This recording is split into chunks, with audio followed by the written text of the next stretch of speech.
En mayo de 1947, un hombre de 84 años descendió por última vez la colina de su castillo. Sus médicos le habían ordenado abandonar el lugar. Su salud estaba fallando. El corazón que había latido con ambición desmedida durante décadas ahora apenas podía sostenerlo.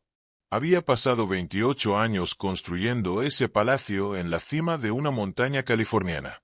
28 años comprando tesoros de toda Europa. 28 años persiguiendo una visión que nunca terminó de materializarse. Y ahora, con 165 habitaciones, 2 piscinas espectaculares, jardines que se extendían por más de 50 hectáreas y una colección de arte que podría llenar 10 museos, William Randolph Pearce tuvo que admitir la derrota. No por falta de dinero, aunque lo había perdido casi todo. No por falta de voluntad, aunque su cuerpo ya no le respondía. Sino porque algunas obsesiones son demasiado grandes para una sola vida. Pero espera. Tal vez pienses que esto es otra historia más sobre un millonario excéntrico construyendo una mansión ridícula. Quizás hayas oído antes sobre castillos abandonados y fortunas desperdiciadas. Déjame decirte que lo que estás a punto de descubrir va mucho más allá. Esta no es simplemente la historia de un castillo. Es la crónica de cómo un niño de 10 años que visitó los palacios de Europa con su madre quedó tan marcado por esa experiencia que dedicó 3 décadas de su vida adulta tratando de recrear esa grandeza en una colina de California. Es la historia de Julia Morgan, la primera mujer arquitecta licenciada en California, quien tuvo que esperar 2 años en París para que una escuela de arquitectura aceptara admitir a una mujer por primera vez en la historia. Es la historia de Marion Davis, una actriz que sacrificó su carrera y su reputación por amor a un hombre casado que nunca pudo divorciarse. Es la historia de un imperio mediático que controlaba lo que leía 1 de cada 4 estadounidenses. Y es, sobre todo, la historia de una obsesión que consumió más de $559 millones en dinero actual y que, a pesar de todo ese esfuerzo, nunca se completó. Si te gusta este contenido y quieres más historias fascinantes sobre mansiones, fortunas y personajes extraordinarios, suscríbete ahora. Te prometo que cada vídeo te llevará a mundos que no sabías que existían. Ahora, déjame llevarte al principio. Para entender por qué William Randolph Pearce gastó una fortuna en un castillo que nunca terminó, necesitas conocer al niño que un día caminó por los pasillos del Palacio de Versalles y decidió que algún día construiría algo igual de magnífico. El niño que soñó con castillos. William Randolph Pearce nació el 29 de abril de 1863 en San Francisco, California. Hijo único de George Hearst y Phoebe Apperson Hearst. El momento de su nacimiento no pudo ser más afortunado. Su padre estaba a punto de convertirse en uno de los hombres más ricos de América. George Hearst había llegado a California en 1849, durante la fiebre del oro, con prácticamente nada en los bolsillos. Tenía un talento casi sobrenatural para identificar yacimientos minerales donde otros solo veían roca.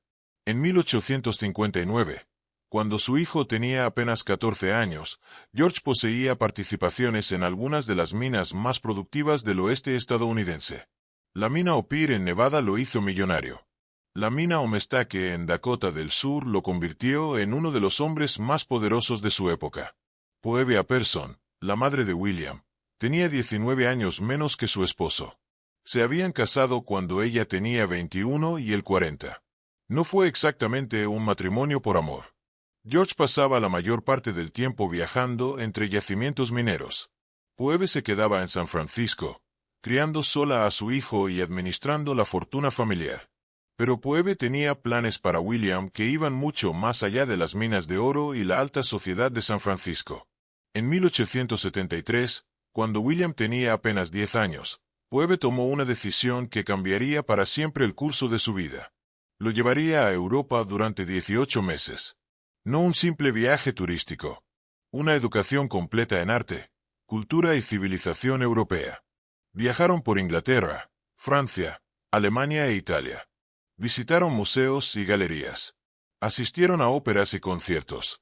Pero lo que realmente capturó la imaginación del pequeño William fueron los castillos, las fortalezas medievales, los palacios renacentistas, las casas de campo donde familias aristocráticas habían vivido durante siglos. William quedó hipnotizado. La escala de esos edificios. La belleza de su arquitectura. La forma en que proclamaban poder y permanencia.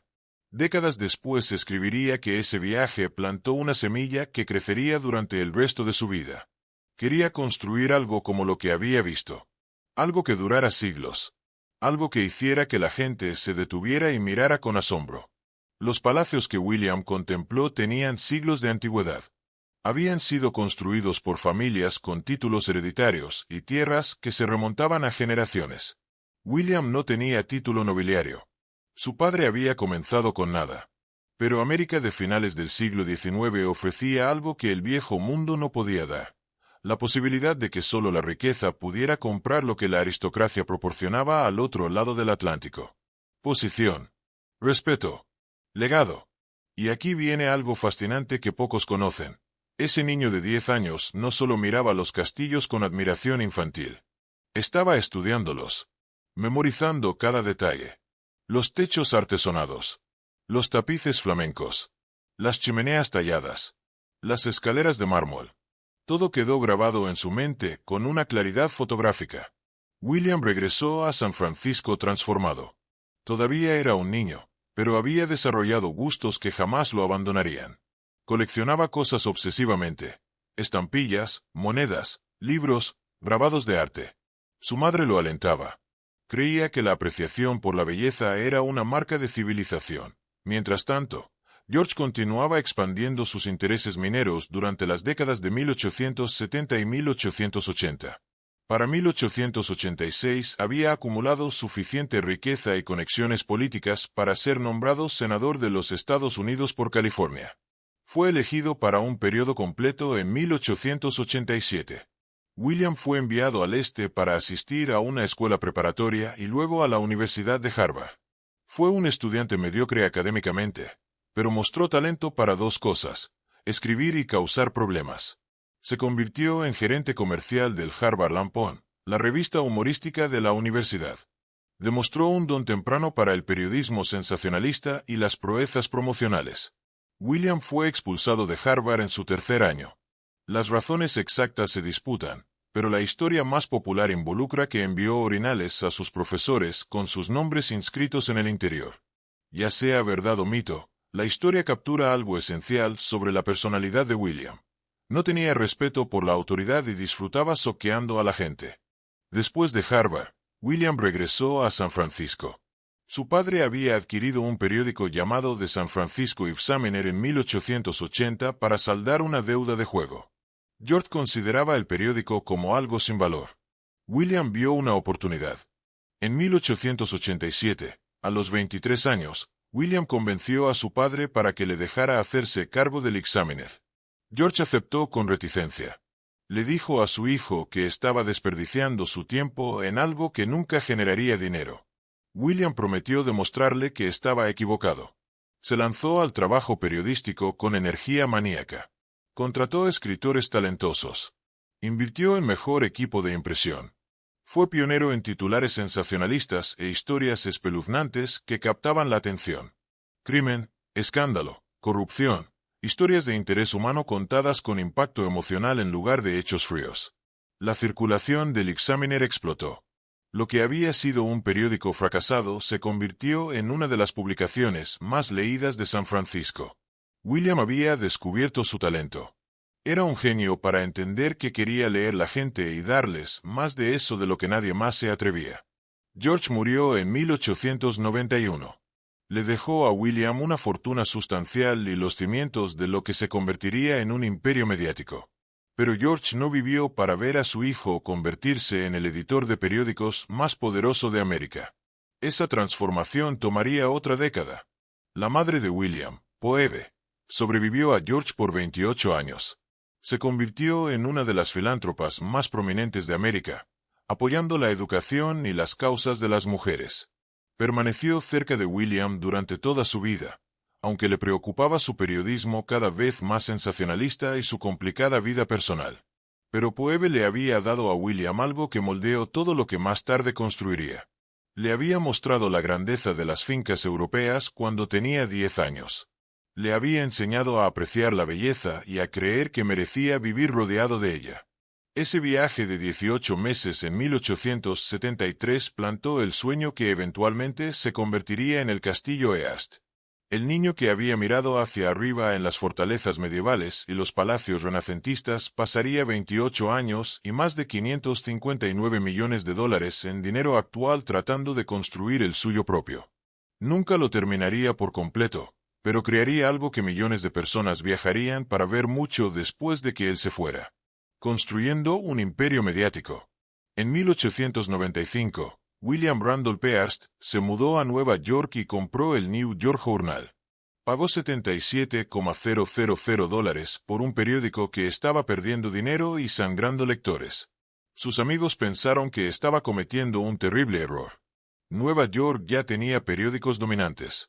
¿Qué podría lograr posiblemente un joven editor de San Francisco? Hearst logró una revolución. El principal competidor del New York Journal era el New York World de Joseph Pulitzer. Pulitzer había sido pionero del periodismo sensacionalista en la década de 1880, usando titulares audaces e historias de interés humano para construir circulación. Hearst estudió los métodos de Pulitzer y decidió vencerlo en su propio juego. Hearst asaltó el personal del World, ofreciendo salarios que Pulitzer no podía igualar. Contrató a algunos de los mejores escritores e ilustradores de Pulitzer. Más famosamente, contrató a Richard Outcault, creador de The J.O. Kid, una tira cómica popular que había estado apareciendo en el World. La competencia por Outcault y su cómic dio origen al término periodismo amarillo. Pero Hearst hizo más que robar talento. Llevó el sensacionalismo a extremos que incluso a Pulitzer le resultaban incómodos. El Journal publicaba titulares masivos. Las historias estaban escritas para provocar reacciones emocionales en lugar de informar. El crimen se cubría con detalles truculentos. Los escándalos se exageraban o se inventaban cuando la realidad resultaba insuficiente. La guerra de circulación entre el Journal y el World se volvió legendaria.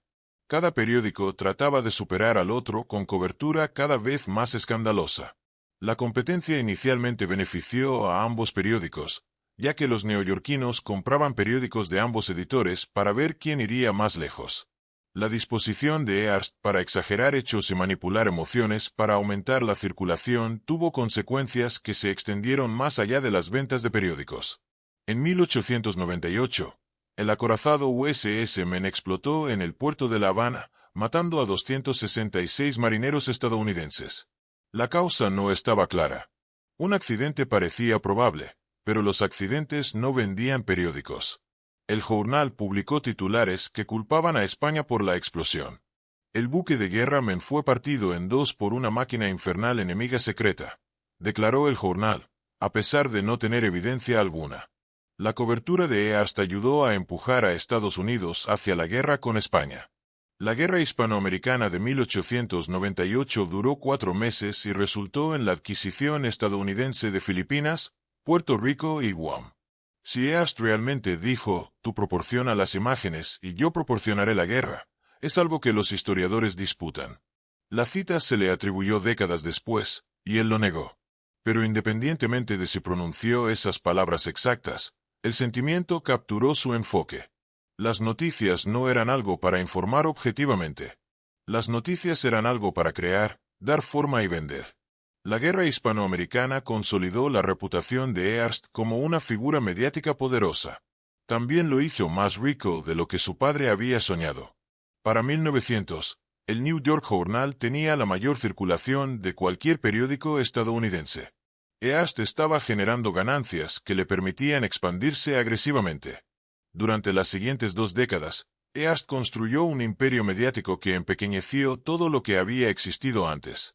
Compró periódicos en Boston, Chicago, Los Ángeles y otras ciudades importantes.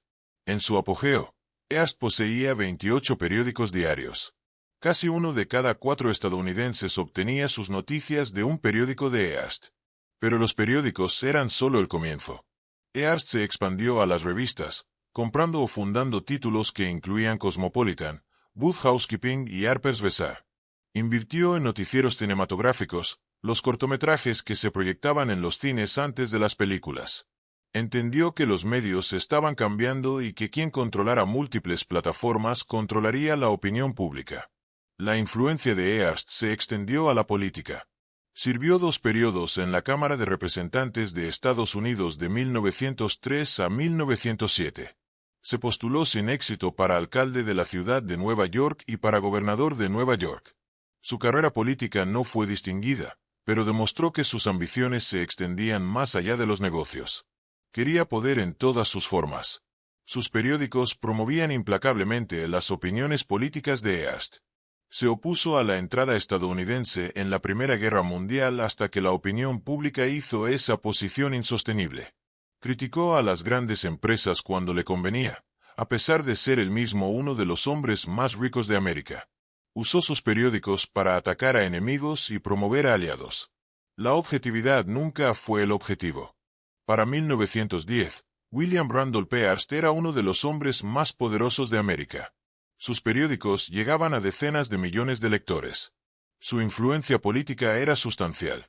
Su fortuna personal se estimaba entre 30 y 50 millones de dólares, equivalente a aproximadamente $1.000 millones de hoy. Pero la vida personal de Hearst se estaba complicando de maneras que darían forma a todo lo que construyó, incluido el castillo que se convertiría en su creación más famosa. La corista y el magnate casado. En 1903, Hearst se casó con Millicent Wilson, una bailarina y cantante que había conocido en Nueva York. Millicent era hermosa, socialmente ambiciosa y dispuesta a casarse con un hombre cuya reputación ya era controvertida. Tuvieron 5 hijos juntos durante la siguiente docena de años: George, William Randolph Jr., John, y los gemelos Randolph y David. El matrimonio era convencional en la superficie. Hearst y Millicent aparecían juntos en eventos sociales. Ella administraba su hogar en Nueva York y criaba a sus hijos. Mantenían propiedades en ambas costas. Desde afuera, parecían una pareja exitosa y adinerada. Pero el matrimonio estaba vacío emocionalmente. Hearst y Millicent tenían poco en común más allá de sus hijos. Ella quería respetabilidad social. Él quería libertad para perseguir sus ambiciones sin restricciones. El arreglo funcionaba mientras ambos permanecieran en sus roles prescritos. En 1916, todo cambió. Hearst conoció a Marion Davies. Marion era una corista de 19 años que actuaba en los Ziegfeld Follies en Broadway. Hearst tenía 53 años, estaba casado con 5 hijos y era uno de los hombres más reconocibles de América. La diferencia de edad era escandalosa. El hecho de que estuviera casado hacía la relación imposible en términos convencionales. A Hearst no le importaba la convención. Quería a Marion, y tenía la riqueza y el poder para perseguir lo que quería sin importar las consecuencias sociales. Durante las siguientes 3 décadas, Marion Davies se convertiría en el centro de la vida de Hearst. Viviría con él en propiedades por toda América. Sería la anfitriona de su castillo en California. Administraría su vida social y eventualmente lo salvaría financieramente cuando su imperio colapsara. Pero nunca sería su esposa, porque Millicent se negó a concederle a Hearst el divorcio. La relación con Marion dio forma a todo lo que Hearst construyó después de 1916. El castillo que crearía en California no fue construido para Millicent.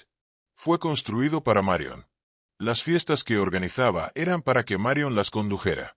Las celebridades de Hollywood que lo visitaban venían a ver a Marion, quien para entonces era una actriz de cine administrada y promovida por el propio estudio de Hearst.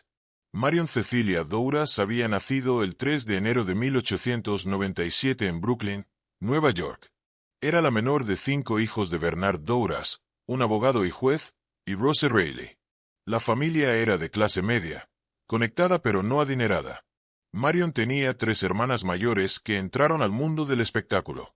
Cambiaron su apellido de Douras a Davies después de ver el nombre en un cartel de bienes raíces en su vecindario. El nuevo nombre sonaba más teatral, más americano, más probable de tener éxito en Broadway. Marion siguió a sus hermanas al mundo del entretenimiento cuando todavía era adolescente. Asistió a una escuela de convento pero la dejó temprano. Marion tenía un tartamudeo que hacía difícil el trabajo académico y doloroso hablar en público, pero el tartamudeo desaparecía cuando cantaba o actuaba. En el escenario, era confiada y encantadora. Fuera del escenario, luchó con el impedimento del habla durante toda su vida. Para 1915, Marion estaba bailando en coros de Broadway. Era hermosa de la manera específica en que las coristas necesitaban ser. Rubia, de ojos azules, con rasgos que fotografiaban bien bajo las luces del escenario. No era la bailarina más talentosa ni la cantante más fuerte, pero tenía algo más valioso: presencia. Cuando Marion estaba en el escenario, la gente la miraba. En 1916, a los 19 años, Marion fue elegida para los Ziegfeld Follies. Los Follies eran la revista teatral más prestigiosa de América, un escaparate para mujeres hermosas que realizaban números musicales elaborados. Ser seleccionada para los Follies significaba que Marion había llegado al mundo del entretenimiento de Nueva York. También significaba que atraía la atención de hombres ricos que asistían a las actuaciones específicamente para ver a mujeres jóvenes como ella. William Randolph Hearst se sentaba en la primera fila. Hearst tenía 53 años cuando vio a Marion actuar por primera vez. Había estado casado con Millicent durante 13 años. Tenían 5 hijos, el menor de solo 2 años. Sus periódicos estaban atacando a enemigos políticos y promoviendo sus opiniones a millones de lectores diariamente. Era uno de los hombres más poderosos de América, y se obsesionó con una corista de 19 años. Marion recordó más tarde que Hearst asistió a los Follies todas las noches durante 8 semanas. Siempre se sentaba en la primera fila. Enviaba flores y regalos a Marion y otras chicas del elenco. Pequeñas cajas de plata, guantes, dulces. Marion estaba aterrorizada de él inicialmente. Las otras bailarinas le advirtieron: «Es un lobo con piel de oveja. Ten cuidado con él». Hearst nunca se acercó a Marion directamente al principio. En cambio, organizó que un fotógrafo la invitara a un estudio para una sesión de retratos. El fotógrafo trabajaba para Hearst, aunque Marion no lo sabía. Fue fotografiada con trajes elaborados, una geisha japonesa, una novia virginal. Las fotos fueron exquisitas. Aparecieron en publicaciones de Hearst. El rostro de Marion se volvió familiar para los lectores antes de que ella supiera por qué. El cortejo, si puede llamarse así, fue calculado y manipulador. Hearst tenía recursos que una corista adolescente no podía resistir. Le ofreció una carrera en el cine. Prometió hacerla una estrella. Proporcionó dinero que su familia necesitaba. Y eventualmente, ofreció algo más peligroso: amor, o al menos la apariencia de él. Para 1917, Marion y Hearst estaban involucrados románticamente. Ella tenía 20 años. Él tenía 54. La relación no era exactamente secreta, pero tampoco se reconocía públicamente. Hearst todavía estaba casado. Millicent vivía en Nueva York con sus hijos. Marion vivía separadamente pero veía a Hearst constantemente. En 1918, Hearst fundó Cosmopolitan Pictures específicamente para producir películas protagonizadas por Marion Davies. Ella firmó un contrato exclusivo de $500 por semana, un salario enorme para una joven actriz con experiencia cinematográfica mínima. El contrato efectivamente hizo a Marion propiedad de Hearst. Él controlaba qué películas hacía, cómo era promovida y cuál sería su imagen pública. La primera película de Marion para Cosmopolitan fue Cecilia of the Pink Roses en 1918. No tuvo éxito crítico ni comercial. La actuación de Marion era rígida. Su belleza se traducía a la película, pero su personalidad no. Necesitaba práctica y mejor dirección. Hearst no se desanimó. Había comprado periódicos para promover sus opiniones políticas. Usaría esos mismos medios para promover la carrera de Marion. Los periódicos de Hearst dieron a las películas de Marion publicidad con la que otras actrices solo podían soñar. Las reseñas siempre eran positivas, independientemente de la calidad real de la película. Fotos de Marion aparecían constantemente en las publicaciones de Hearst. Los lectores de toda América veían su rostro con tanta frecuencia que muchos asumían que ya era una gran estrella. La publicidad creó la realidad. A principios de la década de 1920, Marion Davies era famosa porque los periódicos de Hearst decían que lo era. Pero había un problema con la gestión de Hearst de la carrera de Marion. Era un hombre victoriano controlando la imagen de una mujer moderna. Hearst insistía en que Marion solo interpretara personajes virtuosos e inocentes, comedias románticas, dramas históricos, nada que sugiriera que era el tipo de mujer que viviría abiertamente como la amante de un hombre casado. Marion en realidad tenía talento para la comedia. Era naturalmente graciosa, con excelente sentido del tiempo para el humor físico y talento para la imitación. Podía imitar a otras actrices y celebridades impecablemente. En las fiestas, entretenía a los invitados con imitaciones perfectas. Pero East rara vez le permitía hacer comedias. Quería que fuera tomada en serio, que fuera respetable en la pantalla, incluso si su relación fuera de la pantalla violaba todas las convenciones de respetabilidad. Las pocas películas cómicas que Marion hizo fueron su mejor trabajo. Show People en 1928 mostró sus verdaderos talentos. Los críticos elogiaron su actuación, pero la insistencia de East en controlar su imagen limitó cuán buena podría llegar a ser realmente su carrera. Estaba construyendo un escaparate para Marion que restringía en lugar de liberar sus habilidades. La relación entre Marion y Millicent East existía en una extraña estructura paralela. Millicent permanecía como la esposa legal de East. Vivía en su mansión de Nueva York en Riverside Drive. Criaba a sus 5 hijos. Aparecía en funciones sociales donde ser la señora William Randolph Hearst importaba. Recibía una asignación que le permitía vivir lujosamente. Y se negó absolutamente a concederle a Hearst un divorcio. Se informa que Hearst ofreció a Millicent acuerdos financieros que la habrían hecho independientemente rica. Ella se negó. Ser la señora Hearst le daba una posición social que el dinero solo no podía comprar. Sus hijos heredarían el nombre y la fortuna de Hearst, sin importar lo que su padre hiciera con su amante. Millicent no tenía incentivo para cooperar con un divorcio que solo beneficiaría a Marion. Así que el arreglo continuó. Millicent en Nueva York. Marion donde estuviera Hearst. La situación era ampliamente conocida y reportada en periódicos que no eran propiedad de Hearst. Los competidores cubrían alegremente el escándalo. Pero los propios periódicos de Hearst nunca reconocieron que Marion fuera algo más que una actriz que él admiraba profesionalmente. Marion vivió con esta ambigüedad durante más de 3 décadas. Más tarde les dijo a amigos que habría dado todo por casarse con Hearst. No por el dinero o la seguridad, él ya había proporcionado más de lo que podía gastar en toda una vida. Quería la legitimidad que el matrimonio proporcionaría. Quería ser la señora Hearst, no la compañera del señor Hearst. Nunca sucedió. Millicent se mantuvo firme. Marion permaneció como la amante, y Hearst, quien controlaba periódicos y políticos y podía dar forma a la opinión pública sobre casi cualquier tema, no pudo controlar la única cosa que habría hecho a Marion completamente suya. Marion aceptó la situación porque genuinamente amaba a Hearst, a pesar de todo. La diferencia de edad, la imposibilidad del matrimonio, el control que él ejercía sobre su carrera. Amigos que la conocían bien creían que la relación era real, no transaccional. Marion renunció a oportunidades en Hollywood porque Hearst la quería disponible. Estructuró su vida en torno a sus necesidades y horario. Se quedó con él a través de desastres financieros y humillación pública. En 1928, Marion estaba en el apogeo de su carrera cinematográfica. Tenía 31 años, era hermosa, talentosa de maneras que Hearst rara vez le permitía demostrar, y famosa en gran parte debido a su promoción. Haría docenas de películas más durante la próxima década, pero su carrera siempre estaría ensombrecida por su relación con el hombre que la hizo posible y simultáneamente limitó lo que podría llegar a ser.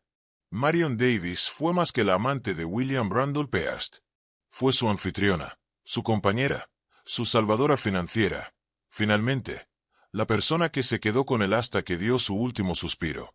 Pero nunca sería su esposa. Y ese hecho dio forma a todos sobre cómo vivieron, incluido el castillo que compartirían durante 20 años. El castillo estaba siendo construido para Marion tanto como para Hearst. Un lugar donde ella podía ser anfitriona sin las complicaciones sociales que definían su vida en todas partes. Un reino privado donde las reglas eran suyas para hacer. Un paraíso donde ser la señora Hearst no importaba porque Marion reinaría independientemente de su estatus legal. Hearst comenzó a planear ese castillo en 1919, el mismo año en que murió su madre y finalmente heredó la tierra donde se construiría su sueño. 1919. Heredando el rancho. Phoebe Apperson Hearst murió el 13 de abril de 1919 durante la epidemia de influenza que mató a millones en todo el mundo. Tenía 76 años. Su muerte devastó a William Randolph Hearst, quien había permanecido cerca de su madre durante toda su vida, a pesar de sus preocupaciones sobre su periodismo y su relación con Marion Davies. Poebe dejó a William una herencia que cambió todo. 11 millones de dólares en efectivo y valores, y 250,000 acres de tierra de rancho en California a lo largo de la costa central, cerca del pueblo de San Simeón. 11 millones de dólares en 1919 equivalen a aproximadamente 180 millones de dólares hoy. Era una suma enorme, aunque William ya había acumulado una riqueza sustancial a través de sus periódicos. El dinero era menos importante que la tierra. El rancho de San Simeón había sido comprado por el padre de William, George Earst, comenzando en 1865. George había comprado los 40,000 acres originales y continuó adquiriendo propiedades adyacentes durante décadas. Para el momento de su muerte en 1891, el rancho Earst abarcaba vastos tramos de la costa de California, entre San Francisco y Los Ángeles. La tierra era remota y sin desarrollar. Sin electricidad, sin caminos pavimentados, sin estructuras excepto edificios de rancho utilizados por los trabajadores que administraban la operación de ganado. Pero la tierra tenía algo más valioso que las comodidades modernas. Tenía una colina con vistas que se extendían por millas en todas direcciones. Océano al oeste, montañas al este, cielo que parecía infinito. George y Poebe Earst habían usado la propiedad de San Simeón para viajes de campamento familiar cuando William era un niño. Llamaban al lugar Camp Hill. Los trabajadores del rancho montaban grandes carpas de lona con pisos de madera y las amueblaban con camas, alfombras y sillas cómodas. Cocineros profesionales preparaban las comidas. La familia pasaría semanas en Camp Hill, montando a caballo por los cañones durante el día y durmiendo bajo las estrellas por la noche. William había amado Camp Hill cuando era niño. El aislamiento de San Francisco. La sensación de poseer tierra hasta donde se pudiera ver. La sensación de que este lugar pertenecía a la familia Earst de maneras que las propiedades de la ciudad nunca podrían. Cuando heredó el rancho en 1919, William tenía 56 años. Había estado pensando en qué construir allí durante décadas. Inmediatamente después de la muerte de Poebe, William escribió a una arquitecta con la que había trabajado previamente. Julia Morgan tenía su base en San Francisco y había diseñado varios edificios para Poebe, incluido trabajo en la propiedad del rancho Earst. William conocía su reputación por trabajo de calidad y su disposición para tratar con clientes exigentes. La carta que William envió a Julia Morgan en 1919 se ha vuelto famosa. Me gustaría construir algo pequeño en la colina de San Simeón. Me estoy cansando de subir allí y acampar en carpas. Me estoy haciendo un poco viejo para eso. Me gustaría conseguir algo que fuera más cómodo. Algo pequeño. Más cómodo. La subestimación era genuina modestia o deliberada misdirección. Lo que William Randolph Earst realmente quería era un castillo que rivalizara con todo lo que había visto en Europa cuando era un niño de 10 años. Quería recrear la grandeza que lo había fascinado en ese viaje de 18 meses con su madre en 1873. Julia Morgan viajó a San Simeón para evaluar el sitio. Subió Camp Hill y se paró donde William imaginaba su casa. La ubicación era espectacular pero desafiante. La colina se elevaba 1,600 pies sobre el nivel del mar. Los materiales de construcción tendrían que ser transportados por caminos difíciles. El agua tendría que traerse de fuentes distantes. La construcción estaría expuesta al clima costero, la niebla y el viento. Morgan no se intimidó por los desafíos. Era ingeniera además de arquitecta. Había sido pionera en el uso de concreto reforzado en zonas sísmicas después del terremoto de San Francisco de 1906. Sabía cómo construir estructuras que durarían en condiciones difíciles. Morgan y Earst comenzaron a planear lo que oficialmente se llamaría la Cuesta Encantada. Earst usualmente solo lo llamaba el rancho, pero todos los demás lo llamarían Castillo Earst, aunque a Earst mismo no le gustaba ese nombre. El plan inicial era modesto, solo en comparación con lo que eventualmente emergió. Morgan propuso un edificio principal con 3 casas de huéspedes dispuestas alrededor de él. El edificio principal contendría las habitaciones privadas de Earst y espacios públicos para entretener. Las casas de huéspedes acomodarían a los visitantes. Jardines y terrazas conectarían los edificios. El estilo sería renacimiento mediterráneo, Inspirado en las misiones españolas que salpicaban California y la arquitectura europea que Earst había admirado cuando era niño. Earst aprobó el concepto, pero inmediatamente comenzó a expandirlo. ¿Podría el edificio principal ser más grande? ¿Podría haber más casas de huéspedes? ¿Podrían construir piscinas? ¿Qué tal un zoológico? Morgan pacientemente revisó sus planos a medida que la visión de Earst se volvía más ambiciosa. Para finales de 1919, los planes de construcción estaban casi completos. Morgan había contratado contratistas y reunido trabajadores. Los materiales estaban siendo ordenados. El proyecto que Earst describió como algo pequeño, ya estaba tomando forma como uno de los proyectos de construcción privada más grandes en la historia de California. William Randolph Hearst tenía 56 años. Tenía riqueza, poder, periódicos que llegaban a millones, y una amante que lo amaba a pesar de la imposibilidad de su situación. Había heredado la tierra que su padre había reunido durante décadas. Y tenía la arquitecta que podía transformar sus sueños de infancia en realidad. Lo que Hearst no tenía era paciencia. Quería ver su castillo terminado. Quería vivir en él con Marion. Quería entretener allí y mostrarle al mundo lo que había construido. Ya no era un hombre joven. El tiempo se sentía urgente. Morgan le advirtió que la construcción tomaría años.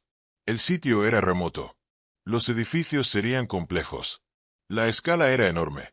Hearst reconoció sus preocupaciones, pero presionó para que el trabajo procediera lo más rápido posible. La construcción comenzó en 1920. William Randolph Hearst pasaría los próximos 28 años construyendo su castillo. Nunca lo terminaría, pero crearía algo que 1 millón de personas al año todavía visitan casi un siglo después.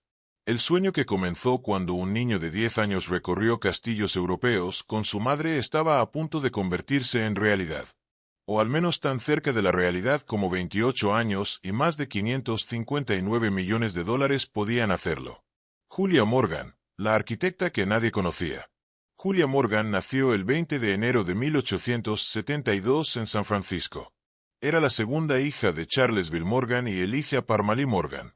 Su padre era un hombre de negocios cuyas empresas rara vez tenían éxito.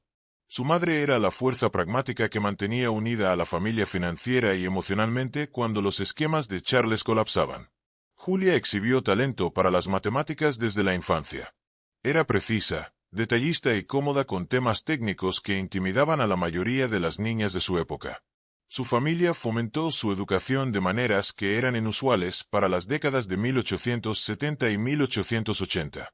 Creían que la inteligencia debía desarrollarse independientemente del género. Después de graduarse de Oakland High School en 1890, Julia se matriculó en la Universidad de California en Berkeley. Eligió estudiar ingeniería civil. La decisión fue radical. La ingeniería se consideraba completamente inapropiada para las mujeres. Trabajo físico, sitios de construcción, profesiones dominadas por hombres donde la presencia de una mujer sería mal recibida en el mejor de los casos.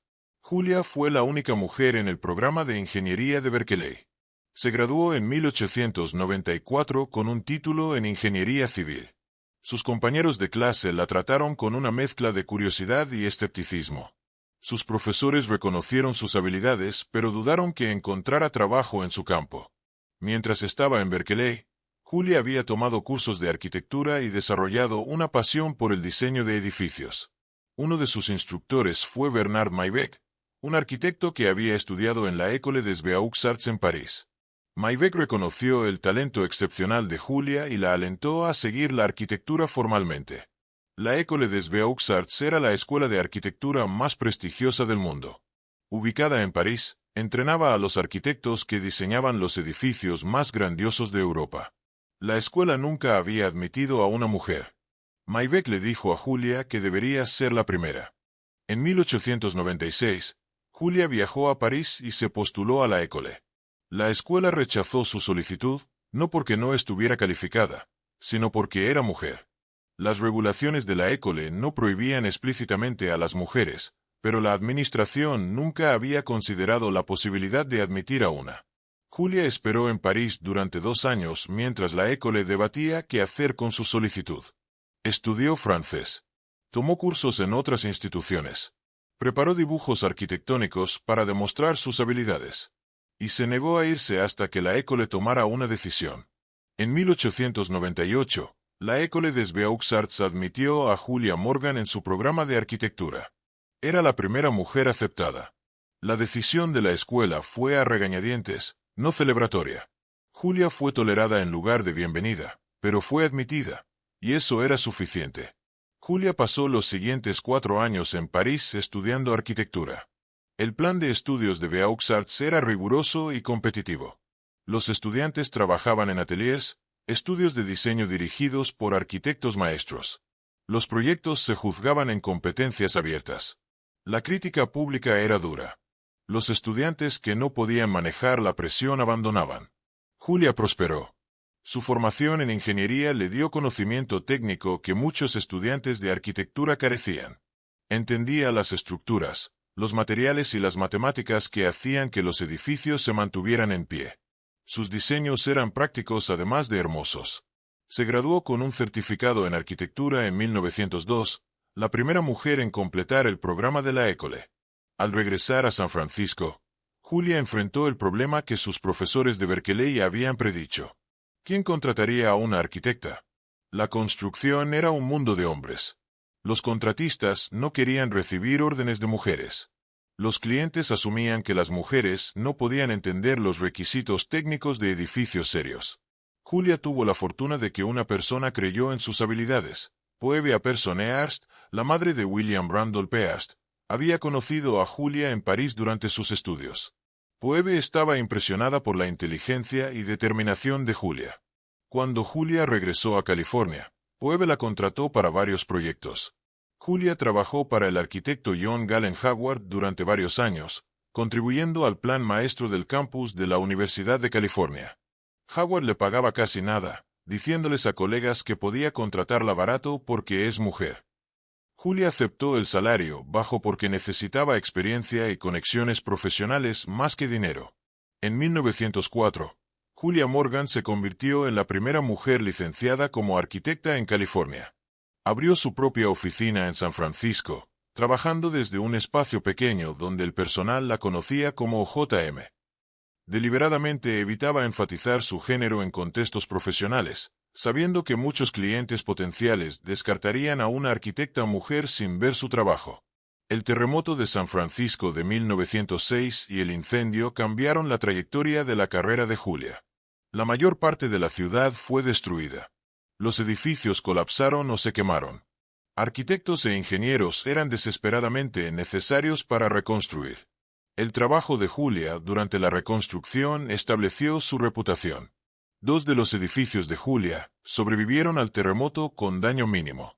El campanario y la biblioteca del Meays College en Oakland permanecieron estructuralmente sólidos mientras los edificios a su alrededor fallaban. La supervivencia no fue accidental. Julia había sido pionera en el uso de concreto reforzado de maneras que proporcionaban resistencia superior a terremotos. Cuando ambos edificios del Meays College sobrevivieron intactos, Julia Morgan fue catapultada a las filas superiores de arquitectos del área de la bahía. De repente, ser mujer era menos importante que ser la arquitecta cuyos edificios no colapsaron durante los terremotos. Los clientes que la habrían descartado antes del terremoto ahora la buscaban. La práctica de Julia creció rápidamente después de 1906. Diseñó casas para familias ricas en las colinas de Berkeley y Oakland. Diseñó edificios para la Asociación Cristiana de Mujeres Jóvenes, comenzando una relación profesional con la YWCA que duraría décadas. Diseñó iglesias, escuelas, edificios comerciales y estructuras institucionales. Poeve Hearst siguió siendo una de las clientas más importantes de Julia. Poeve le encargó a Julia remodelar su finca de Pleasanton, hacienda del Pozo de Verona. El trabajo acercó más a Julia a la familia Hearst y demostró su capacidad para manejar proyectos residenciales grandes y complejos. En 1913, Poeve recomendó a Julia para diseñar los terrenos de la conferencia de Asilomar en Pacific Grove, cerca de Monterey. El proyecto era para la YWCA y requería múltiples edificios dispuestos a través de más de 100 acres de propiedad costera.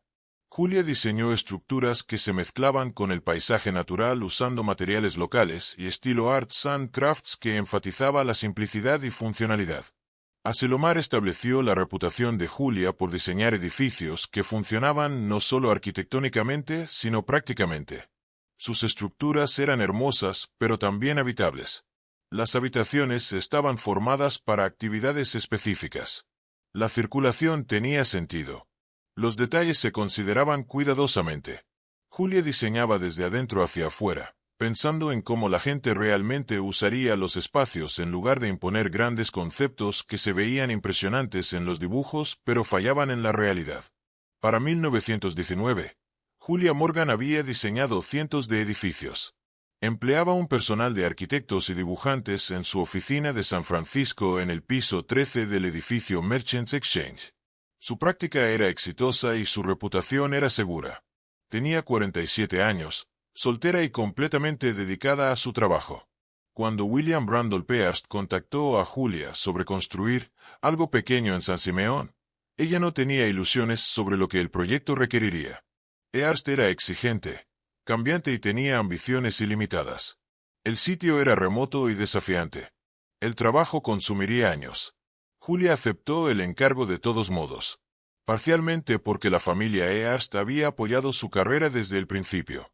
Parcialmente porque el desafío le interesaba. Y parcialmente porque construir un castillo en una cima con vistas al Océano Pacífico era el tipo de proyecto que llegaba una vez en la vida de un arquitecto. Julia Morgan trabajaría en el castillo Hearst durante 28 años. El proyecto se convertiría en el trabajo más famoso de su carrera, eclipsando todo lo demás que diseñó. Consumiría enormes cantidades de su tiempo y pondría a prueba su paciencia repetidamente. Y permanecería sin terminar cuando Hearst finalmente se fuera en 1947. Pero en 1919, Julia no podía saber nada de eso. Solo sabía que William Randolph Hearst quería construir algo extraordinario, y ella era la arquitecta que podía hacer reales sus sueños. 1919 a 1947, construyendo el sueño imposible. La construcción en San Simeón comenzó en 1920. La primera tarea fue construir un camino que pudiera soportar camiones pesados que transportaran materiales colina arriba. Los caminos de rancho existentes eran pistas de tierra adecuadas para caballos pero inútiles para equipos de construcción. Julia Morgan diseñó un camino que serpenteaba por la ladera en una serie de curvas cerradas, ganando elevación gradualmente lo suficiente como para que los camiones cargados pudieran hacer la subida. El agua era el segundo problema crítico. Camp Hill no tenía fuente de agua natural. Morgan organizó tuberías para traer agua de manantiales de montaña a millas de distancia. El sistema de agua tenía que proporcionar suficiente suministro no solo para la construcción, sino para la finca eventual, incluidos jardines, piscinas y docenas de residentes e invitados. La electricidad provenía inicialmente de generadores diésel. La ubicación remota hacía imposible la conexión a redes eléctricas. Morgan planeó un sistema eléctrico permanente que pudiera soportar las necesidades del castillo, pero los generadores tendrían que ser suficientes durante la construcción. Morgan estableció oficinas de construcción en la base de la colina en el pueblo de San Simeón. Contrató a un ingeniero residente, Camille Rossi, para supervisar el trabajo diario. Morgan misma viajaba frecuentemente de San Francisco a San Simeón, haciendo el viaje en tren y luego en automóvil por caminos difíciles. El viaje tomaba la mayor parte de un día en cada dirección. Hearst visitaba el sitio constantemente durante la construcción. Llegaba con Marion Davis, a menudo trayendo invitados para mostrarles lo que se estaba construyendo. Hearst caminaba por el sitio con Morgan, sugiriendo cambios, agregando características, reconsiderando decisiones tomadas semanas antes. Morgan aprendió a ser paciente con sus constantes revisiones. Los primeros edificios construidos fueron las 3 casas de huéspedes, Casa del Mar, Casa del Monte y Casa del Sol. Los nombres españoles reflejaban el estilo de renacimiento mediterráneo que Morgan había diseñado. Cada casa de huéspedes era una residencia completa con dormitorios, baños, salas de estar y terrazas privadas. Casa del Mar, miraba al oeste hacia el océano. Sus terrazas proporcionaban vistas del Pacífico y capturaban brisas refrescantes durante los meses de verano calurosos. El diseño del edificio incorporaba elementos coloniales españoles con detalles moriscos. Trabajo de azulejos, hierro forjado y madera tallada creaban interiores que se sentían transportados de Europa. Casa del Monte, Casa de la Montaña. Se sentaba más alto en la colina y miraba al este hacia las montañas de Santa Lucía. El posicionamiento daba a los huéspedes vistas del amanecer y protección de la niebla costera. Morgan diseñó Casa del Monte con detalles arquitectónicos ligeramente diferentes a Casa del Mar, asegurando que cada casa de huéspedes tuviera un carácter distinto. Casa del Sol, completó el triángulo de casas de huéspedes. Su posición capturaba exposición al sur, haciéndola cálida incluso durante los meses de invierno. El interior presentaba azulejos que Morgan había diseñado ella misma, producidos por California Faience, una compañía de azulejos con la que trabajaba frecuentemente. Las 3 casas de huéspedes se completaron en 1922. Earst y Marion se mudaron a Casa del Mar mientras continuaba el trabajo en el edificio principal. Comenzaron a entretener invitados casi inmediatamente, incluso con la construcción en curso a su alrededor. Earst quería usar su castillo, no esperar años hasta su finalización antes de ocuparlo. El edificio principal, Casa Grande, presentaba desafíos mucho mayores que las casas de huéspedes. Morgan lo diseñó como una estructura masiva que se elevaba 6 pisos si contabas los niveles del sótano. El edificio contendría más de 100 habitaciones. Su huella cubría más de 60,000 pies cuadrados. La escala requería ingeniería más allá de la construcción residencial típica. Morgan usó concreto reforzado en toda Casa Grande. El material proporcionaba resistencia a terremotos y permitía los grandes espacios abiertos que Earst quería. El concreto era menos costoso que la mampostería tradicional, pero requería encofrado hábil y vertido cuidadoso. Morgan supervisó personalmente el trabajo de concreto durante sus visitas al sitio. El estilo arquitectónico de Casa Grande fue renacimiento español con influencias góticas y mediterráneas. Morgan se inspiró en iglesias españolas, particularmente la Catedral de Sevilla. La fachada presentaba torres gemelas que se convertirían en la característica más reconocible del castillo. Las torres no eran meramente decorativas. Albergaban campanas que Earst coleccionaba y tanques de agua que abastecían la finca. La construcción procedió piso por piso. Los trabajadores completaron primero los niveles del sótano, instalando sistemas mecánicos, salas de almacenamiento y bodegas de vino. La planta baja siguió con grandes salas públicas para entretenimiento. Los pisos superiores contenían dormitorios y espacios privados. Earst cambiaba los planos constantemente. Morgan completaría dibujos de trabajo para una habitación, y Earst decidiría que quería algo diferente. Ventanas más grandes, altura de techo diferente. Una chimenea movida a la pared opuesta. Cada cambio requería nuevos dibujos y construcción modificada. Morgan empleaba una paciencia que bordeaba lo santo. Revisaría dibujos sin quejarse, explicando a los contratistas cómo modificar el trabajo ya en curso. Entendía que los cambios de Earst provenían de un deseo genuino de mejorar los edificios, no de capricho. Estaba construyendo su sueño, y los sueños evolucionan. Para 1925, el exterior de Casa Grande estaba en gran parte completo. Las torres gemelas se elevaban 165 pies sobre la cima de la colina, visibles por millas. La fachada de piedra caliza brillaba blanca bajo el sol de California. La escala del edificio dominaba el paisaje mientras sus proporciones evitaban que apareciera tosco o sobredimensionado. El trabajo interior continuaba. Earst estaba instalando antigüedades y elementos arquitectónicos comprados en Europa.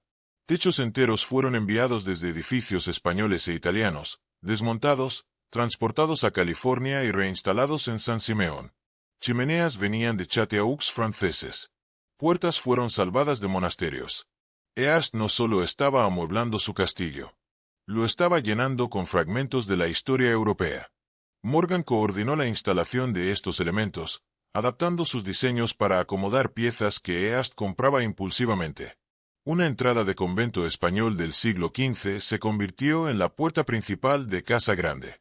La piedra tallada y el trabajo en hierro forjado eran hermosos, pero requerían modificaciones estructurales para soportar su peso. La colaboración entre Morgan y Earst funcionó a pesar de sus enfoques muy diferentes. Morgan era metódica, práctica y comprometida con la integridad estructural. Earst era impulsivo, estético y despreocupado por los límites prácticos. De alguna manera produjeron edificios que satisfacían ambas sensibilidades. Los trabajadores en el sitio numeraban cientos durante los periodos de construcción pico. Carpinteros, canteros, plásteres, colocadores de azulejos, electricistas, plomeros. Muchos eran inmigrantes italianos con habilidades aprendidas en Europa. Tallaban piedra, colocaban azulejos y creaban trabajo de yeso con técnicas raramente usadas en la construcción estadounidense. El costo de la construcción era enorme y crecía constantemente. Earst nunca le dijo a Morgan que limitara los gastos. Quería calidad sin importar el precio.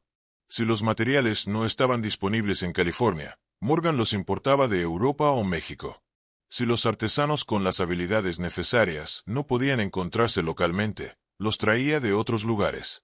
Para finales de 1925, el castillo se estaba volviendo reconocible como la finca que Earst había imaginado. Casa Grande se elevaba sobre las 3 casas de huéspedes. Los jardines estaban siendo plantados en terrazas talladas en la ladera.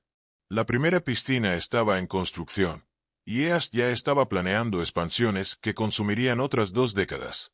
El niño que había recorrido castillos europeos a los 10 años ahora tenía 62 años.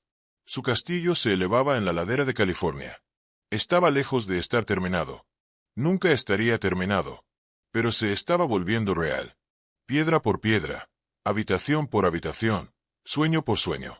Las piscinas, 12 años de perfección obsesiva. La piscina al aire libre del castillo Earst se llama la Piscina de Neptuno.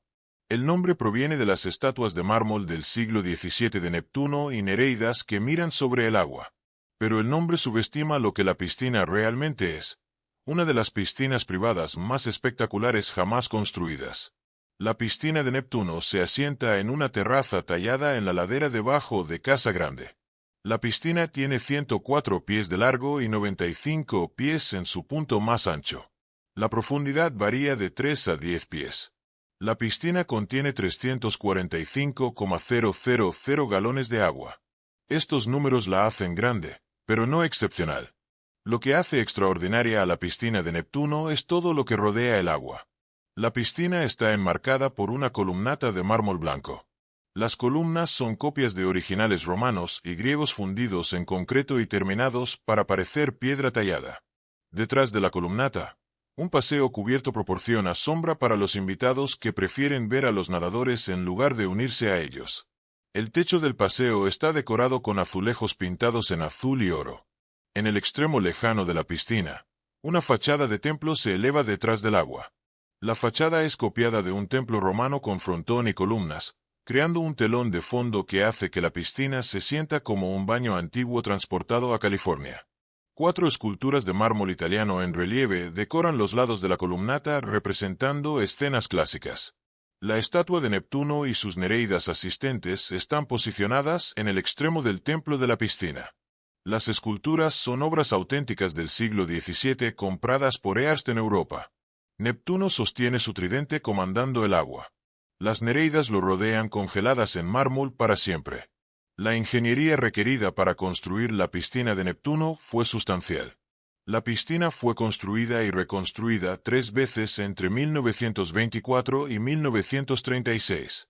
Cada versión era más grande y más elaborada que la anterior. Earst seguía cambiando lo que quería. Morgan seguía rediseñando. La primera piscina de Neptuno se completó en 1924. Era modesta según los estándares posteriores, sin la columnata o la fachada del templo. Earst la usó durante varios años, luego decidió que era insuficiente.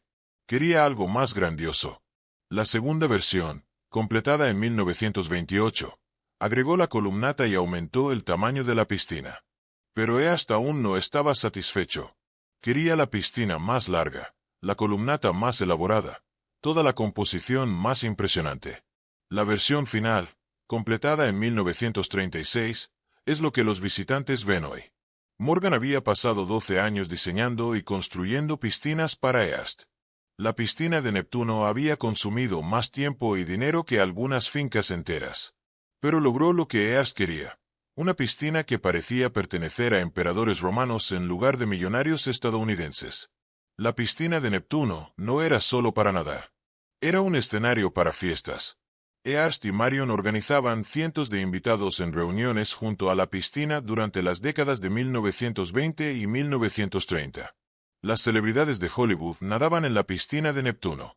Charlie Chaplin, Cary Grant, Clark Gable, Jean Arlo. La piscina apareció en fotografías publicadas en periódicos y revistas de todo el mundo. Se volvió tan famosa como el castillo mismo. Charles Moore, un historiador de arquitectura, llamó a la piscina de Neptuno un gran salón de baile líquido. La descripción capturó cómo funcionaba la piscina. Era menos sobre nadar y más sobre espectáculo. Los invitados usaban trajes de baño que eran esencialmente disfraces. Nadar era secundario a ser visto. Los vestuarios adyacentes a la piscina estaban decorados tan lujosamente como los dormitorios en casa grande. Pisos de mármol, puertas de madera tallada, trabajo de azulejos. Cada vestuario tenía duchas, baños y espejos. Los invitados podían pasar horas en la piscina sin regresar a los edificios principales. Calentar la piscina de Neptuno requería un sistema de calderas masivo. Incluso en California, las piscinas al aire libre están frías sin calefacción. Earst insistió en que el agua estuviera lo suficientemente cálida para nadar cómodamente durante todo el año. El sistema de calefacción consumía enormes cantidades de energía y requería mantenimiento constante. Mientras la piscina de Neptuno se construía al aire libre, Morgan estaba diseñando una piscina aún más espectacular dentro de Casa Grande. La piscina romana se encuentra en el nivel del sótano del edificio principal. Está completamente cerrada, protegida del clima y visible solo para aquellos que descienden las escaleras desde los pisos superiores. La piscina romana es más pequeña que la piscina de Neptuno, 81 pies de largo y 40 pies de ancho. Pero lo que le falta en tamaño, lo supera en decoración. Cada superficie está cubierta en azulejos de mosaico de vidrio azul y dorado. Más de 1 millón de azulejos desde el piso hasta el techo. Las paredes brillan con luz reflejada del agua. 8 estatuas de mármol de dioses, diosas y héroes romanos se encuentran en nichos alrededor de la piscina. Las estatuas son copias de originales clásicos seleccionados por Earst para crear la impresión de un baño antiguo redescubierto. El techo está abovedado con azulejos creando un efecto de cielo arriba. Los azulejos azules sugieren agua o cielo. Los azulejos dorados proporcionan acentos que capturan la luz. Toda la habitación brilla con color que cambia a medida que el agua se mueve y la luz cambia. El trabajo de azulejos de la piscina romana fue producido por múltiples compañías durante varios años. Morgan diseñó los patrones y seleccionó los colores. Los fabricantes de azulejos crearon piezas individuales según sus especificaciones. Los trabajadores instalaron azulejos uno por uno, siguiendo los diseños de Morgan exactamente. La precisión requerida era extraordinaria. Los patrones tenían que alinearse perfectamente a través de superficies curvas y esquinas. Iluminar la piscina romana presentaba desafíos técnicos. Morgan instaló luces submarinas que iluminaban los azulejos desde abajo. Luces adicionales escondidas en el techo abovedado proporcionaban iluminación general. El sistema de iluminación creaba efectos que hacían que la piscina pareciera brillar desde dentro. Ambas piscinas requerían sistemas de filtración para mantener el agua limpia. Los filtros de la piscina de Neptuno estaban escondidos en edificios cerca de la piscina. El equipo de la piscina romana estaba en salas de sótano adyacentes.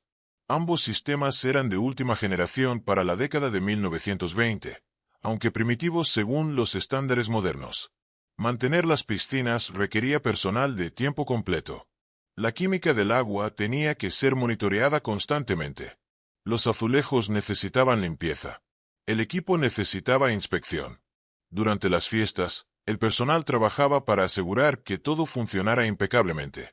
Los invitados no debían ver el trabajo que hacía posible el lujo. Las piscinas costaron sumas enormes. Las cifras exactas son difíciles de determinar porque los costos estaban enterrados en presupuestos generales de construcción. Pero solo la piscina de Neptuno, construida 3 veces, probablemente consumió más de $1 millón. La piscina romana, con su 1 millón de azulejos colocados a mano, costó cientos de miles más. Earst nunca cuestionó el gasto. Las piscinas eran esenciales para su visión. Proporcionaban entretenimiento para los invitados. Ofrecían belleza que justificaba la existencia del castillo. Y le daban algo que pocas otras personas en América poseían: piscinas que parecían pertenecer a palacios romanos en lugar de casas privadas. El director Stanley Kubrick usó la piscina de Neptuno como locación para la película Espartaco en 1959. La estética romana de la piscina la hacía perfecta para escenas ambientadas en la Roma antigua. Más de una década después de que East dejara el castillo, sus piscinas todavía servían como telones de fondo para la fantasía de Hollywood. Lady Gaga filmó un vídeo musical en la piscina de Neptuno décadas después. La piscina ha aparecido en innumerables fotografías y películas. Sigue siendo una de las piscinas más reconocibles del mundo, no por su tamaño, sino por la visión que la creó y la arquitecta que hizo esa visión real a través de 12 años de trabajo paciente. Julia Morgan construyó dos de las piscinas más espectaculares jamás creadas para uso privado. Fueron logros de ingeniería, triunfos estéticos y monumentos a la obsesión de un cliente con la perfección. Las piscinas tomaron más de una década en completarse y costaron más que las casas enteras de la mayoría de las personas. Pero lograron exactamente lo que East quería: piscinas que hacían que los invitados jadearan. Piscinas que parecían transportadas de la antigüedad. Piscinas que anunciaban riqueza y gusto de maneras que ninguna cantidad de dinero gastado en pinturas o muebles podría igualar. Si este contenido te ha fascinado hasta ahora, suscríbete. Porque la historia que viene es donde todo se desmorona. Y créeme, querrás ver cómo un imperio construido durante décadas puede colapsar en apenas unos años. 1937. Cuando el dinero se acaba.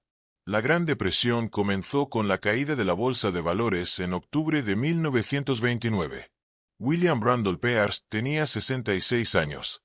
Había sobrevivido pánicos financieros antes. La caída de 1893, la recesión de 1907. Sus periódicos habían capoteado cada tormenta económica. Asumió que sobrevivirían esta. Estaba equivocado.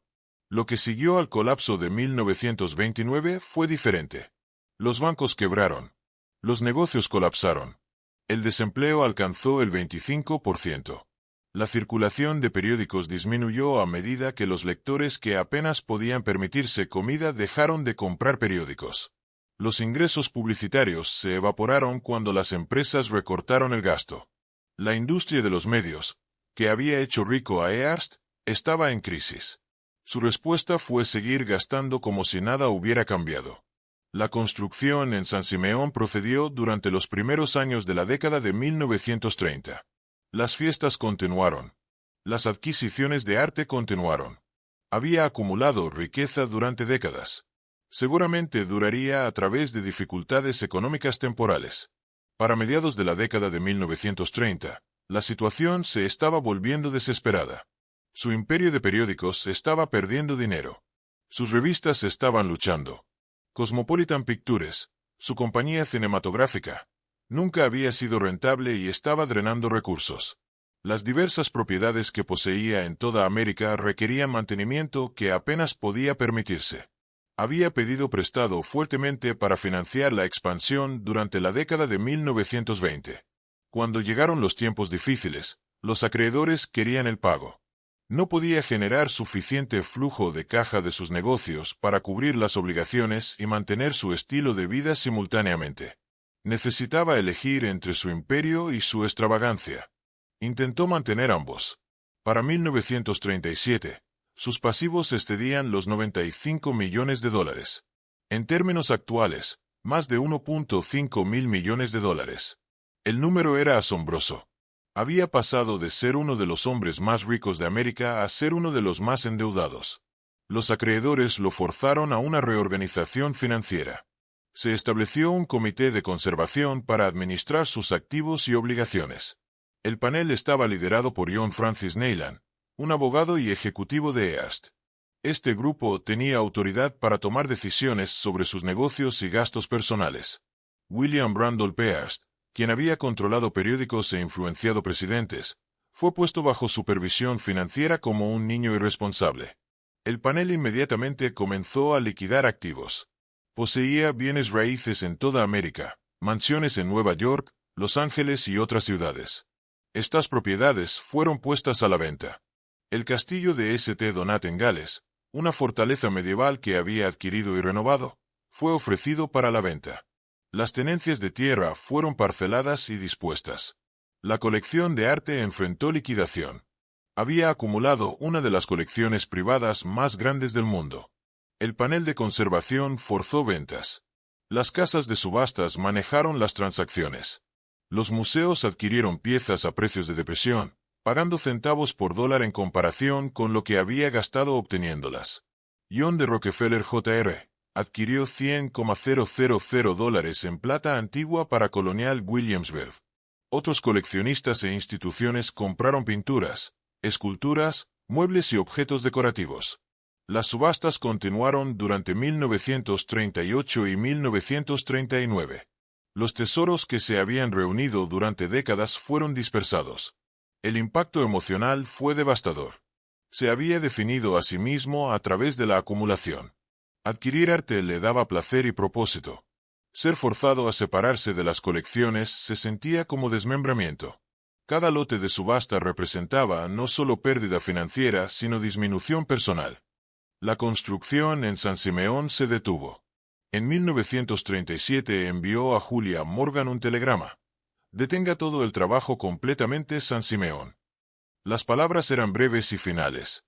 28 años de colaboración terminaron con un telegrama.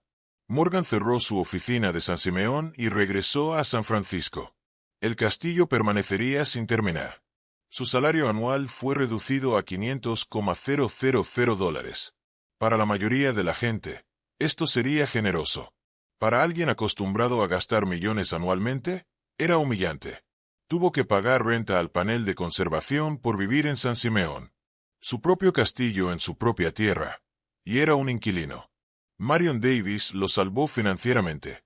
Marion había acumulado una riqueza sustancial durante su carrera cinematográfica. Hearst le había pagado salarios enormes, y ella había ahorrado e invertido sabiamente. En 1937, cuando su situación era más desesperada, Marion le prestó $1 millón de sus ahorros personales.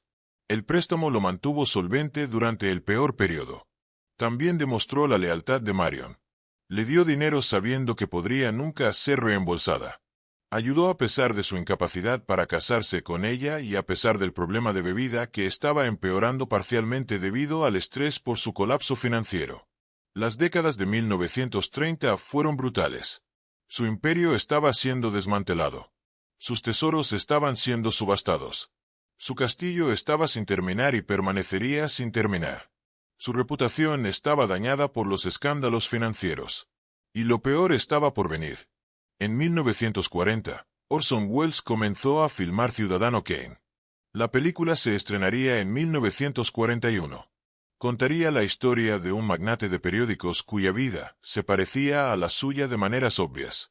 Y retrataba a Marion Davies como una trepadora social sin talento, destruyendo su reputación y proyectando una sombra sobre todo lo que habían construido juntos. Pero esa catástrofe todavía estaba por delante.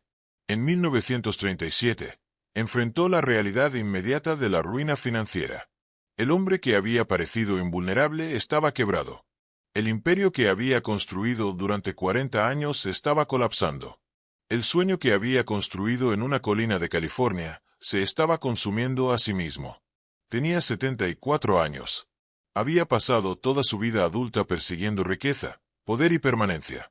Había logrado los tres temporalmente. Y los había perdido por incapacidad de reconocer cuando era suficiente. El castillo se alzaba en Camp Hill, sin terminar. Las habitaciones estaban llenas de arte que pronto sería subastado. Las piscinas brillaban bajo el sol de California. Los animales del zoológico deambulaban por las laderas. Todo parecía permanente. Nada lo era. 1947, dejando el paraíso. Para mediados de la década de 1940, la salud de William Randolph Hearst estaba declinando rápidamente. Estaba a principios de sus 80 años. Su corazón estaba débil. Sufría de varios males que la medicina de la época no podía tratar adecuadamente. Necesitaba atención médica que no estaba disponible en la ubicación remota de San Simeón. Marion Davies permanecía como su compañera constante. Estaba a finales de sus 40 años, todavía hermosa a pesar de años de beber mucho, todavía leal a pesar de todo lo que había sucedido. Administraba la vida diaria de Earst a medida que su condición física se deterioraba. Él dependía completamente de ella. A principios de mayo de 1947, los médicos de Earst insistieron en que se mudara a Los Ángeles, donde hospitales y especialistas estaban accesibles. La decisión fue difícil. San Simeón era el hogar de Earst. Había pasado 27 años construyéndolo. Había vivido allí con Marion durante más de 2 décadas. Irse se sentía como admitir la derrota. El 10 de mayo de 1947, William Randolph Earst y Marion Davies dejaron San Simeón por última vez. Partieron en un convoy de automóviles, llevando pertenencias personales y personal. Earst miró hacia atrás al castillo mientras descendían la ladera. Sabía que nunca regresaría. Se mudaron a una casa que Earst poseía en 1011 North Beverly Drive en Beverly Hills. La casa era grande y cómoda, pero nada comparado con San Simeón. Se sentía como exilio. Earst había construido un castillo y estaba terminando su vida en una mansión suburbana. La construcción en San Simeón había cesado permanentemente en 1937. El telegrama a Julia Morgan, detenga todo el trabajo completamente, había sido final. El castillo permanecía sin terminar. Habitaciones existían en varias etapas de finalización. Proyectos planeados, pero nunca iniciados, fueron abandonados. El sueño que Earst había perseguido durante 28 años nunca se realizaría. Julia Morgan había cerrado su práctica arquitectónica en 1951. Tenía 79 años y su salud estaba declinando. Había diseñado aproximadamente 700 edificios durante su carrera de 46 años. El castillo Earst era el más famoso, pero representaba solo un proyecto entre cientos. Morgan se retiró en San Francisco, viviendo tranquilamente y evitando la publicidad. La vida de Earst y Marion en Beverly Hills fue apagada en comparación con el espectáculo de San Simeón. Entretenían ocasionalmente, pero nada como las grandes fiestas de las décadas de 1920 y 1930. La salud de Earst limitaba sus actividades. La bebida de Marion continuaba siendo un problema. Vivían juntos, pero la vitalidad que había definido su relación se estaba desvaneciendo. Los 5 hijos de Earst visitaban a su padre en Beverly Hills. Millicent Earst, todavía legalmente su esposa, permanecía en Nueva York. Había sobrevivido a Marion manteniendo su posición como señora Earst. Marion tenía el amor de Earst, pero Millicent tenía su nombre. El arreglo que había existido durante 3 décadas continuó hasta la muerte de Earst. En agosto de 1951, la condición de Earst empeoró. Tenía 88 años. Su cuerpo estaba fallando. Marion se quedó con él constantemente, durmiendo en una silla cerca de su cama. Mantuvo una vigilia de 3 días mientras él entraba y salía de la conciencia. El 14 de agosto de 1951, William Randolph Earst murió en la casa de Beverly Hills. Marion estaba a su lado. Según los presentes, Marion besó a Earst justo antes de que muriera. Fue la última cosa que experimentó antes de perder la conciencia permanentemente. La muerte de Earst creó problemas inmediatos para Marion. No era su esposa. No tenía estatus legal. Los hijos de Earst y Millicent controlaban los arreglos funerarios y su patrimonio. Marion fue excluida de las decisiones sobre el hombre con el que había vivido durante 34 años. Mientras Marion dormía, agotada de su vigilia, el cuerpo de Earst fue removido de la casa. Marion despertó para encontrar a Earst ido. No se le dijo dónde o cuándo sería el funeral. La familia de Earst dejó claro que Marion no era bienvenida. La amante no podía asistir al funeral junto a la viuda. Marion fue devastada por la exclusión. Más tarde dijo: durante 32 años, lo tuve y me dejan con su habitación vacía. La declaración capturó perfectamente su situación. Había tenido a Earst durante 3 décadas de su vida. Su familia lo tenía en la muerte. El funeral se realizó en San Francisco el 17 de agosto. Millicent Earst asistió como la viuda afligida. Los 5 hijos de Earst enterraron a su padre en el mausoleo familiar en Cypress Lawn Cemetery en Colma, California. Marion observó desde la distancia, no invitada y no reconocida. East creó algo que nadie más había construido antes ni ha construido desde entonces. Un castillo estadounidense lleno de tesoros europeos, ubicado en una colina de California, preservado como un monumento a la obsesión de un hombre. Pero East fracasó en lo que más le importaba. Nunca terminó. Se quedó sin dinero antes de quedarse sin ambición. Se fue en mayo de 1947 sabiendo que nunca regresaría. El sueño permaneció incompleto. Marion Davies sacrificó su carrera y reputación por East. Le dio 34 años de su vida. Lo salvó financieramente cuando su imperio colapsó. Se quedó con él hasta que murió. Y fue prohibida de su funeral por la familia que nunca la aceptó. Marion nunca se convirtió en la señora East. Nunca tuvo la legitimidad que el matrimonio habría proporcionado. Vivió como la compañera de East y murió sabiendo que la historia la recordaría principalmente como la amante, no como la actriz o la mujer que lo amó. Julia Morgan diseñó el castillo East y más de 700 otros edificios durante su carrera. Fue primera en casi todo. Primera mujer admitida a la École des Beaux-Arts. Primera mujer licenciada como arquitecta en California. Primera mujer galardonada con la Medalla de Oro de la Haya, aunque póstumamente y décadas después de su muerte. Morgan murió en gran parte olvidada. Su contribución al castillo East fue reconocida mínimamente durante su vida. Trabajó durante 28 años en el proyecto y recibió casi ningún reconocimiento público. La arquitecta que hizo posible el sueño de East era invisible. El legado que nadie esperaba. Hoy, el castillo East se alza en la colina con vistas al Pacífico. 1 millón de personas lo visitan anualmente. Recorren habitaciones donde leyendas de Hollywood hicieron fiestas. Nadan en piscinas que tomaron 12 años en perfeccionarse. Ven colecciones que arruinaron un imperio mediático. Y se van entendiendo algo sobre la ambición, el exceso y la impermanencia de la riqueza. El castillo fue salvado al volverse público. El paraíso privado que East construyó para él y Marion sobrevivió solo al pertenecer a todos. El estado de California lo mantiene. Los turistas financian su preservación a través de tarifas de admisión. El castillo que se suponía era la máxima expresión de la riqueza privada existe ahora como un museo público. 4 columnas masivas permanecen en pie en White-Mars Hall en Pensilvania, rodeadas de casas adosadas suburbanas. Ese castillo fue demolido porque nadie pagaría para salvarlo. El castillo East sobrevivió porque el estado de California valoró lo suficiente como para aceptar la carga de la preservación. La diferencia entre supervivencia y destrucción fue la donación. La corporación East regaló el castillo en lugar de dejarlo deteriorarse o ser demolido. Esa decisión, motivada parcialmente por beneficios fiscales y relaciones públicas, aseguró que el sueño de East lo sobreviviría por generaciones. William Randolph East comenzó a construir su castillo en 1920 a los 56 años. Lo dejó en 1947 a los 84.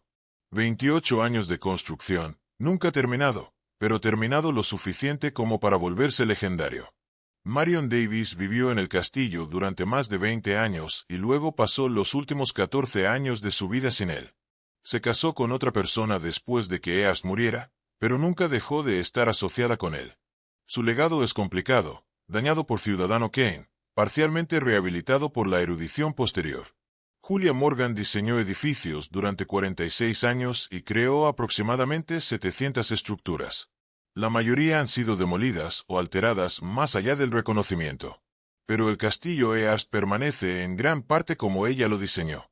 Su obra maestra sobrevivió. Su reputación finalmente está siendo restaurada. 3 personas. Un castillo. 28 años. El niño que recorrió los castillos de Europa a los 10 años pasó su vida tratando de recrear lo que había visto. Tuvo éxito en construir algo extraordinario. Fracasó en terminarlo. Pero lo que construyó con Marion y Julia lo ha sobrevivido a todos ellos. El castillo East se asienta en la colina encantada, sin terminar pero permanente. Las vistas del atardecer siguen siendo espectaculares. La piscina de Neptuno todavía brilla. La sala de reuniones todavía impresiona. Y los turistas todavía suben la colina para ver cómo se veía el sueño de un hombre cuando se tradujo en piedra, azulejo e historia europea importada. Las lecciones del castillo inacabado. ¿Qué nos enseña esta historia? más de lo que parece a primera vista. Primero, nos muestra que incluso las fortunas más grandes pueden evaporarse. Hearst controlaba 28 periódicos. 1 de cada 4 estadounidenses leía sus noticias. Tenía más poder e influencia que casi cualquier persona en América.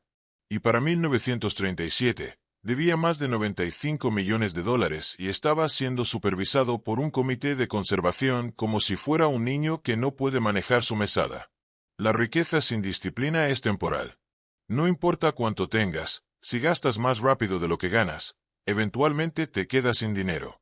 Hearst aprendió esto de la manera más dura posible. Segundo, la historia nos muestra que la obsesión puede impulsar la creación, pero también puede impedirla. Hearst pasó 28 años construyendo su castillo. Si hubiera sido menos perfeccionista, menos obsesivo, menos cambiante, podría haberlo terminado en 10 años. Pero entonces no habría sido el castillo que quería. La misma obsesión que lo impulsó a crear algo extraordinario le impidió completarlo. Tercero, aprendemos que el control tiene límites. Hearst controlaba periódicos, políticos, la opinión pública. Pero no pudo controlar las dos cosas que más quería: terminar su castillo antes de morir y casarse con Marion. Algunas cosas están más allá del control incluso de las personas más poderosas. Cuarto, la historia de Julia Morgan nos enseña sobre la resiliencia frente a la discriminación. Tuvo que esperar 2 años en París para que una escuela de arquitectura admitiera a su primera estudiante mujer. Tuvo que trabajar por salarios miserables porque era mujer. Tuvo que ser invisibilizada durante la mayor parte de su carrera. Y sin embargo, diseñó más de 700 edificios. Fue pionera en técnicas de construcción que salvaron vidas durante terremotos. Creó uno de los edificios más famosos de América. Su genio eventualmente fue reconocido, aunque llegó décadas después de su muerte. Quinto, Marion nos enseña sobre el costo del amor. Renunció a oportunidades profesionales. Vivió con el estigma de ser una amante. Nunca tuvo el reconocimiento que deseaba. Y sin embargo, permaneció leal. Cuando Hearst lo perdió todo, fue Marion quien lo salvó con su propio dinero. Eso es amor real, aunque venga con un precio terrible. El castillo que se suponía privado. La mayor ironía de todas es esta: el castillo Hearst sobrevive porque se volvió exactamente lo contrario de lo que Hearst pretendía. Hearst lo construyó como el máximo retiro privado. Un lugar donde él decidía quién entraba y quién no. Un lugar donde sus reglas eran las únicas reglas. Un lugar donde podía vivir con Marion sin el juicio de la sociedad. Un reino privado donde la riqueza y el poder creaban un mundo separado de la realidad ordinaria. Y ese mundo privado sobrevivió solo al volverse completamente público. Hoy, cualquiera puede visitar el castillo Hearst. No necesitas ser una estrella de Hollywood. No necesitas conocer a la persona correcta. No necesitas ser rico. Solo necesitas comprar un boleto. La sala de reuniones donde Charlie Chaplin entretenía a los invitados está abierta a turistas de Iowa. La piscina de Neptuno donde Clark Gable nadaba está disponible para fotógrafos de Japón. Los dormitorios donde durmieron las élites de Hollywood son recorridos por familias de vacaciones de Australia. El palacio más privado en América se convirtió en uno de sus tesoros más públicos. Hearst habría odiado esto. Construyó el castillo para mantener al mundo fuera, no para invitarlo a entrar. Pero si hubiera permanecido privado, habría sido demolido hace décadas. Su supervivencia dependía de su transformación en algo que Hearst nunca hubiera aceptado: propiedad del pueblo. Esta es la paradoja final del castillo Hearst. Lo que lo hace especial es su privacidad imaginada, la sensación de que estás vislumbrando el mundo secreto de los muy ricos. Pero solo puedes vislumbrar ese mundo porque dejó de ser privado. Porque todavía importa. Casi 80 años después de que Hearst dejara su castillo, todavía fascina a millones de personas anualmente. ¿Por qué? Parcialmente porque es hermoso. Las piscinas son espectaculares. La arquitectura es impresionante. Los jardines son exquisitos. Es objetivamente uno de los edificios más bellos en América. Pero la belleza sola no explica su atractivo perdurable. El castillo Hearst fascina porque representa algo que todos reconocemos en nosotros mismos: el deseo de crear algo permanente.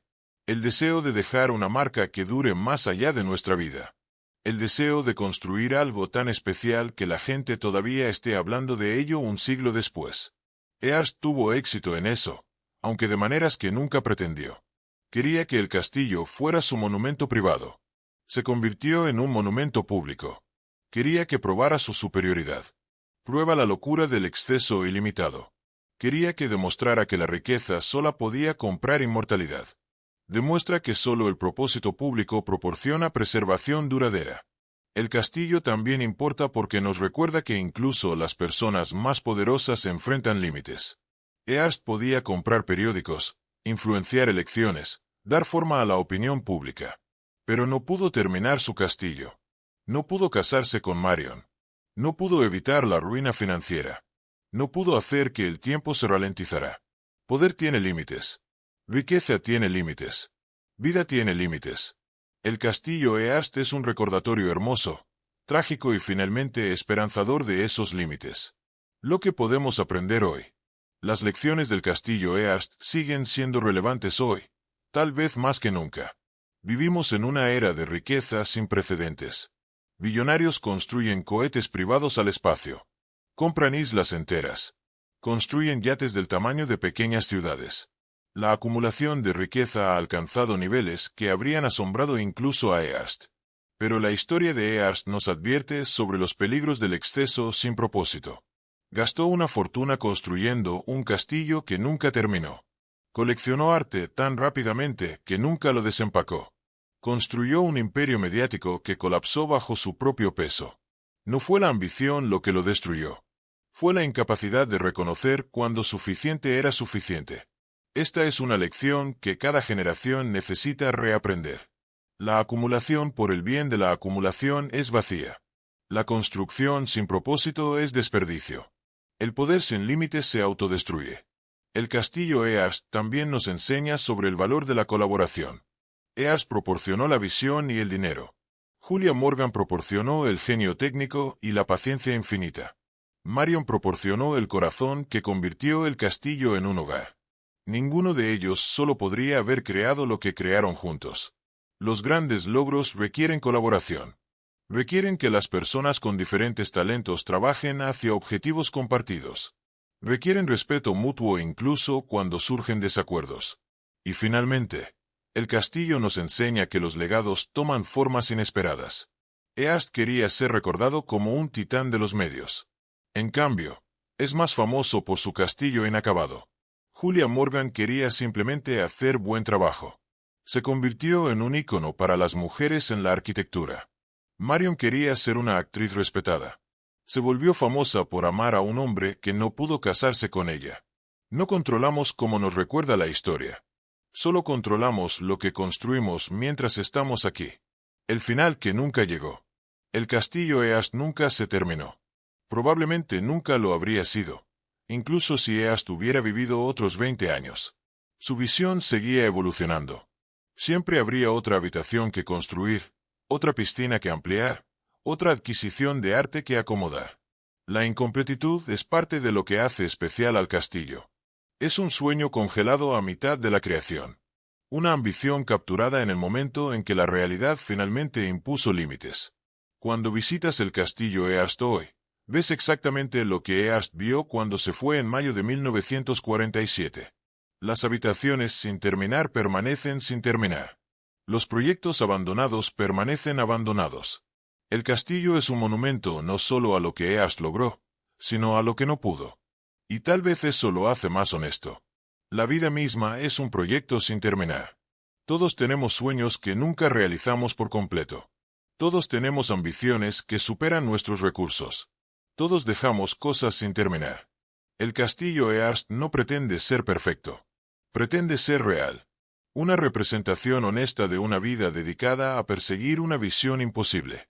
Earst fracasó en terminar su castillo. Pero tuvo éxito en crear algo que todavía fascina a millones de personas casi un siglo después. Eso no es una mala definición de éxito, incluso si no es el éxito que pretendía. Si has llegado hasta aquí, significa que esta historia te ha capturado tanto como a mí. Si disfrutaste aprendiendo sobre el castillo Earst, William Randolph Hearst, Julia Morgan y Marion Davies, suscríbete ahora. Tenemos docenas de historias igualmente fascinantes sobre mansiones, fortunas y las vidas extraordinarias de las personas que las crearon. No te pierdas el próximo video.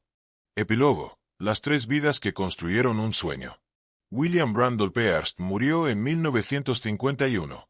Está enterrado en un mausoleo familiar en California, lejos del castillo que construyó.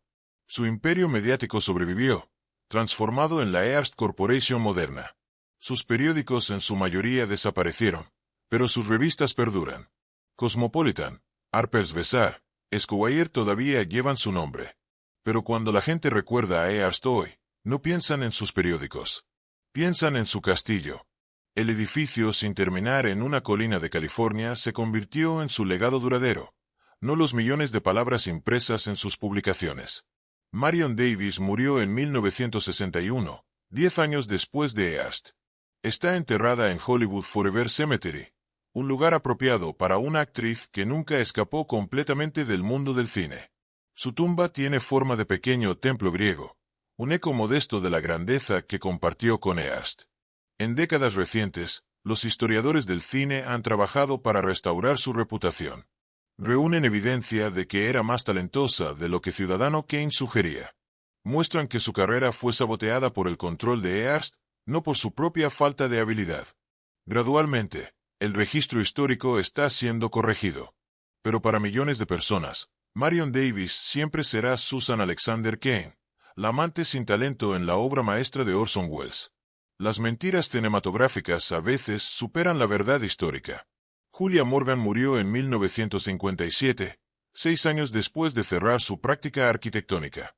Está enterrada en Mountain View Cemetery en Oakland, California.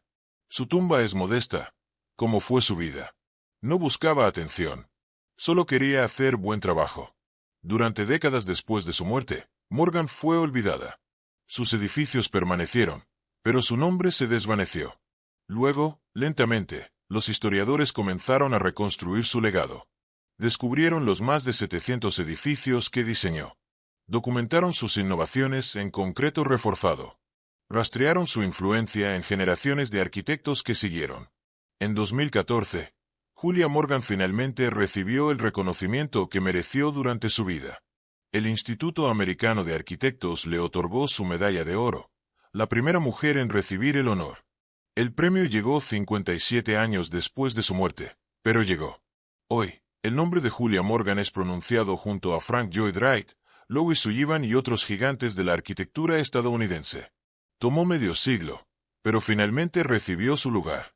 La última verdad sobre el castillo. El castillo Hearst es muchas cosas. Es un monumento a la ambición. Es un testimonio del genio arquitectónico. Es una cápsula del tiempo de la era dorada de Hollywood. Es una lección sobre los peligros del exceso. Pero en última instancia, el castillo Hearst es una historia sobre personas. 3 personas, para ser exactos, cada una persiguiendo sueños diferentes en el mismo edificio. Hearst perseguía la permanencia. Quería construir algo que durara siglos, que demostrara que un niño de San Francisco podía crear algo tan grandioso como cualquier noble europeo. Tuvo éxito, aunque no de la manera que pretendía. Su castillo perdura, pero como monumento público, no como palacio privado. Julia Morgan perseguía la excelencia. Quería hacer el mejor trabajo posible, independientemente de la dificultad. Quería demostrar que una mujer podía diseñar edificios tan bien como cualquier hombre. Tuvo éxito más allá de cualquier expectativa razonable. Sus edificios permanecen. Su legado está asegurado. Marion Davies perseguía el amor. Quería ser amada por quien era, no por cómo lucía en las películas o en las portadas de revistas. Quería la legitimidad del matrimonio. Quería ser respetada como actriz en lugar de ser definida por su relación con Hearst. Logró el amor, aunque vino con dolor terrible. Nunca logró la legitimidad. Y su reputación como actriz fue destruida por una película que la retrató injustamente. 3 personas. 3 sueños. Un castillo. El castillo Hearst permanece porque los sueños de estas 3 personas se superpusieron en formas que crearon algo más grande que cualquiera de ellos solo. Hearst proporcionó la visión y los recursos. Morgan proporcionó el genio técnico y la paciencia infinita. Marion proporcionó el corazón que convirtió la estructura en un hogar. Juntos crearon algo que sobrevivió a todos ellos. Algo que 1 millón de personas al año todavía viajan para ver. Algo que enseña lecciones sobre ambición, exceso, belleza y los límites del poder humano. La pregunta final. Si William Randolph Hearst pudiera ver su castillo hoy, ¿qué pensaría? Probablemente estaría horrorizado de que se haya convertido en una atracción turística pública. Estaría furioso de que desconocidos caminen por sus habitaciones privadas. Estaría indignado de que su refugio personal se haya transformado en un circo mediático. Pero tal vez, solo tal vez, también estaría complacido. Su castillo permanece. No se deterioró. No fue demolido. No fue subdividido. Permanece sustancialmente como lo dejó en 1947. Preservado con un cuidado que ningún propietario privado podría haber proporcionado. 1 millón de personas al año ven lo que construyó. Se maravillan con sus piscinas. Admiran su colección de arte. Aprecian el genio arquitectónico de Julia Morgan. Recuerdan su historia. Eso es inmortalidad, aunque de un tipo diferente al que Hearst imaginó. El castillo Hearst sobrevivió porque dejó de ser de Hearst. Se convirtió de todos. Y en el proceso, logró lo que Hearst siempre quiso. Se volvió permanente. Edificios privados se desmoronan. Fortunas privadas se evaporan. Imperios privados colapsan. Pero los monumentos públicos perduran. El castillo Hearst es la prueba. 28 años. Más de 559 millones de dólares. 165 habitaciones. 2 piscinas espectaculares. 51 hectáreas de jardines. Una colección de arte que podría llenar 10 museos. Y William Randolph Hearst nunca lo terminó. Pero creó algo que todavía nos enseña lecciones casi un siglo después. Sobre ambición y sus límites. Sobre riqueza y su impermanencia. Sobre amor y sus sacrificios. Sobre genio y su eventual reconocimiento. El castillo Hearst no es simplemente un edificio. Es una historia sobre lo que sucede cuando los sueños ilimitados se encuentran con la realidad limitada. Es un recordatorio de que incluso los proyectos sin terminar pueden tener significado duradero. Es una prueba de que a veces nuestros fracasos enseñan más que nuestros éxitos. El niño de 10 años que recorrió castillos europeos en 1873 creció para construir su propio castillo en California. Gastó 28 años y una fortuna en el intento. Nunca lo terminó. Pero 78 años después de su muerte, 1 millón de personas al año todavía suben esa colina para ver su sueño inacabado. Tal vez eso es todo lo que cualquiera de nosotros puede esperar. No terminar nuestros sueños, sino crear algo lo suficientemente notable como para que otros continúen pensando en ello mucho después de que nos hayamos ido. El castillo Hearst permanece en la cima de la Cuesta Encantada, mirando el Pacífico, esperando a su próximo 1 millón de visitantes. Está sin terminar. Siempre lo estará. Y eso, extrañamente, es perfecto. Porque los mejores sueños nunca se terminan realmente.